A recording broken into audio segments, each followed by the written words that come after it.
खुलुमबाय स्टुडिअ दं आं राकेश रामसियारि बे समाव बिटिआरनि गाहाय मावफुं सोद्रोमा प्रमद बर' बे प्रमद बर'आ दाख्लै जे जानानै थांनाय जे आमबागाव थामहिनबा अदालगुरि आमबागाव जाक्रा सेन्ट टेरेसा केथलिक गिर्जानि जे अर खामनाय जाथाय बे अर खामनाय जाथायखौ नायदिंहैदों बिटिआरनि गाहाय मावफुं सोद्रोमा प्रमद बर' बिथाङा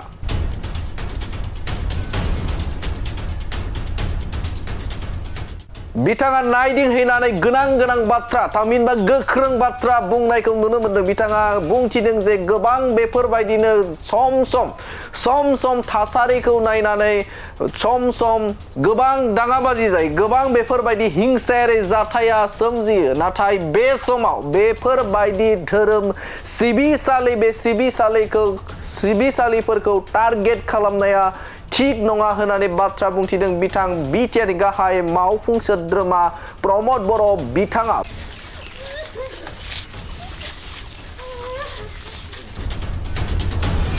जाथाया गेजेर गेजेर जायोब्लाबो बेबायदि चार्च एबा धोरोमनि बबेबा अनुष्ठानखौ टारगेट खालामनाया जोबोद दुखुनांथाव जादों। बिथाङा बुंथिदों जे हिंसा जाय खालामदों थामहिनबा बे समाव पुलिस बिफाना नायबिजिरनाय आरो संदाननाया सोलिगोन आरो गोख्रों जाय बिथाङा खालामदों बे खालामग्राफोरखौ गोख्रों राहा थामहिनबा साजा होनायनि थाखाय थियारि होननानै बाथ्रा बुंथिदों बिथां बिटिआरनि गाहाय मावफुं सोद्रोमा प्रमद बर' बिथाङा। गोबां हिंसायारि जाथाय जायो, गोबां जायगाफोरावनो गोबां जाथाय जानानै थांबाय, नाथाय गिबि खेबनि थाखाय बेफोरबायदि मोनसे धोरोम सिबिसालि बे सिबिसालिखौ टारगेट खालामनाय बे मोनसे होननानै बाथ्रा बुंथिदों बिथां बिटिआरनि गाहाय मावफुं सोद्रोमा प्रमद बर' बिथाङा। बेबायदि जाथाया दासिम जोङो बेबायदि जानायखौ नुवाखैमोन, नाथाय बेवहाय जादों हिसाबै बेखौ निस्सय माने माबा मोनसे जाहोन थानोबो हानाय बा गैयाबो जानो हानाय। दा बेखौ पुलिसनि सायाव जों 100% हगारदों, पुलिसा बेखौ बिजिरनांगौ होननानै। बिथाङा बुंथिदों जे बेफोरबायदि जाय आयेन बेरेखा थामहिनबा बे समाव हिंसायारि जाथायजों जुदि लोब्बा दङब्ला सोरबा जुदि बेखौ खालामदोंब्ला बे खारग'नाय नङा होननानै बाथ्रा बुंथिदों बिथां बिटिआरनि खुंगिरि प्रमद बर' बिथाङा। मख'नांगोन जे बे समाव उदालगुरिनि जे आमबागावनि जे जाक्रा सेन्ट टेरेसा केथलिक जे गिर्जा बे गिर्जाया थांनाय सानाव हरनि समाव अर खामदोंमोन थामहिनबा रावबो मिन्थिस्लाबै अर खामदोंमोन आरो बे अर खामनायाव सेव हांगार जादों बे गिर्जाया। आरो मख'नांगोन जे बेवहाय कारेन्टजों बा कारेन्टनि बेफोरबायदि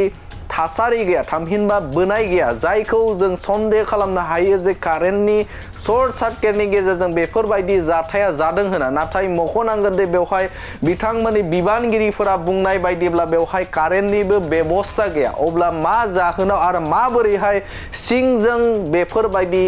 अर खामनाय जाथाया सोमजिनो हाखो होननानै सन्देह खालामदों आरो बे जाथायखौ लानानै संदाननाय थामहिनबा पुलिस बिफाननि रैखाथि बिफाननि गोख्रों संदाननाया सोलिबाय थादों आरो बेखौ नोजोर बोनानै गोबां दैदेनगिरिफोरा बे जायगायाव नुजाथि हैदों आरो थासारिखौ गोजोनै थानो थाखाय आरो हारि माहारिनि गेजेराव आरो धोरोम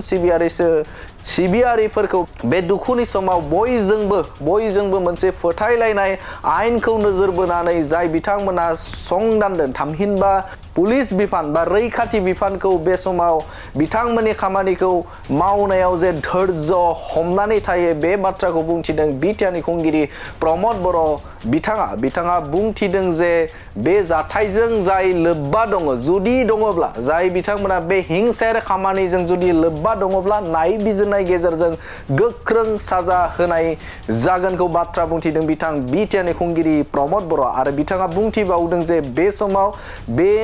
गिर्जाखौ लुफुंनायनि थाखाय बिथांमोननि जे आफादजों थामहिनबा बे समाव बानजाय आफाद बिथांमोनजों सावरायनानै गाबोननि सानाव सावरायलायनानै थिरांथा खालामनाय जागोन होननानैबो बाथ्रा बुंथिदों बिथां बिटिआरनि खुंगिरि प्रमद बर' बिथाङा। जाक्रा सान्ताल केथलिक मण्डलियाव दाख्लै 15 तारिखआव मोनसे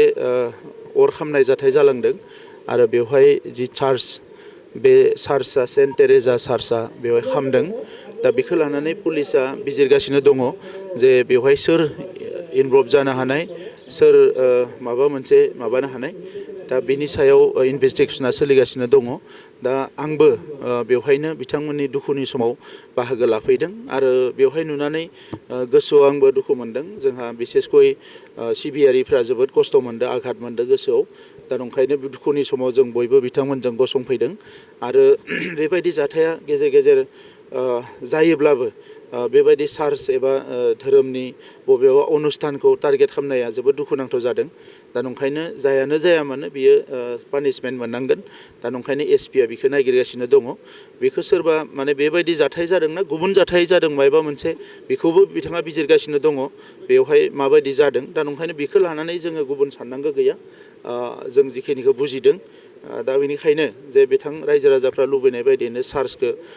लुफामफिननांगौ दा बेखौ लानानै बिथांमोननि कमिटिजों आं गाबोननो सावरायगोन सावरायनानै बिनि सायाव बेबस्था मोनसे लागोन आङो रायजो राजाखौ खावलायदों जाहाथे बयबो खौसेयै थायो आरो बेखौ लानानै गुबुन जाहाथे सानलायलाया बेखौनो आं खावलायदों आरो बेबायदि जाथाया दासिम जोङो बेबायदि जानायखौ नुवाखैमोन नाथाय बेवहाय जादों हिसाबै बेखौ निस्सय माने माबा मोनसे जाहोन थानोबो हानाय बा गैयाबो जानो हानाय दा बेखौ पुलिसनि सायाव जों 100% हगारदों पुलिसा बेखौ बिजिरनांगौ होननानै बेबायदि जाथाय मालाबा धोरोमारि दाङाबाजि लाबोनो नागिरो बेबायदिसिम जानाय नङा बियो हमना ला बेबायदि एखमबा जों नुदों बहाबा मार्डार जादों बहाबा माबा जादों बेयो